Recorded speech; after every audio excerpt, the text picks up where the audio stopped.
Hi there, Scott here. Welcome to my studio. It's my pleasure to join you all there today, however virtually, for the Booklist Afternoon of Art.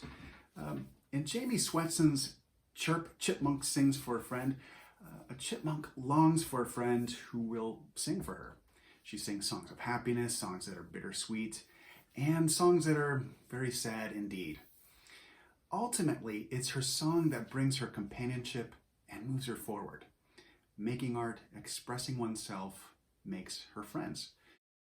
Personally, I love this idea, and it was one of the reasons Jamie's manuscript really spoke to me. I saw myself in Chipmunk, and I hope other readers do too. As I started to plan out the book and started to think about sketching it, I started to turn my attention to the characters first. And with a chipmunk, raccoon, and moose, I felt that I could solve the character design pretty well with some sketches and time. The challenge of this book, though, was going to be how do I capture, the song slash music slash sound, chipmunk songs visually to communicate happy, bittersweet, and sad emotions. I knew the songs would sort of become characters as well, in addition to the animals, or at least express themselves as non-speaking characters would, which is by way of their design, color, shape, texture, and size. For this book, I figured I could really use a little bit of synesthesia. That's the experience of one of your senses through another. Synesthesia is when you hear music but you see a shape, or maybe you hear a word and see a color. So for example, you hear the name Steve and you see an orange, or you might read the word bridge and taste pickles. Artist Wassily Kandinsky is said to have this gift.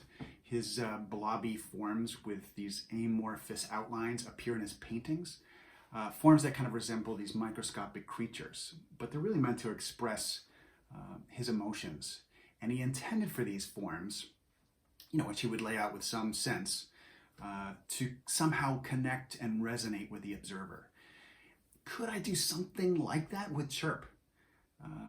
Surely, my previous work captured intense emotion, including Ugly Fish by Kara LaRoe, Rescue and Jessica by Patrick Downs and Jessica Kensky, Breathe by me, the Balloon Books even, by Ariel Bernstein. But this Chirp is different. This was music. This was all the emotions wrapped up in that music. Some were even mixed, like Bittersweet, her Bittersweet song. First things first, like clearly telling the story. What kind of page design space would I have to, need to work in these songs? To figure that out, that meant taking the manuscript and splitting it up into InDesign layouts, something I've done many times as a former book designer and now as an illustrator. I did that. I put all the texts, broke it up in InDesign, so I had a full turning dummy, blank except for the text. I exported those InDesign layouts as thumbnails with text into Procreate on my iPad, where I'd sketch super basic thumbnail sketches to get that basic layout. Incidentally, this is the first time I had created entirely on iPad with an Apple Pencil. First book. Other books I've used, my Photoshop here on my Mac, always digital, but never on my iPad. This was a first. Anyway, so then I take those sketches into InDesign, enlarge them to 100%, exported those back into Procreate. And it's there where I then added more detail, kind of fleshed out those early thumbnail sketches, and adding more and more detail. Fortunately, as I was working on these characters, I found there was no shortage of chipmunks in my backyard. In fact, check this out. I saw this recently, this little scene. This is in my backyard. Couldn't believe it. Essentially recreating my Chirp cover. But beyond all that, this is where I really started to play with what the songs could look like.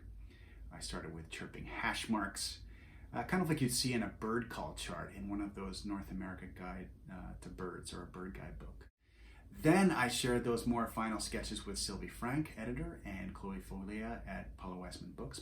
They had some great suggestions, but for the most part, they gave me the thumbs up. Not everything made it into the book. This spread, we felt, was starting to look like my backyard. Too many chipmunks. And so we cut back to depicting just the music, as you can see here.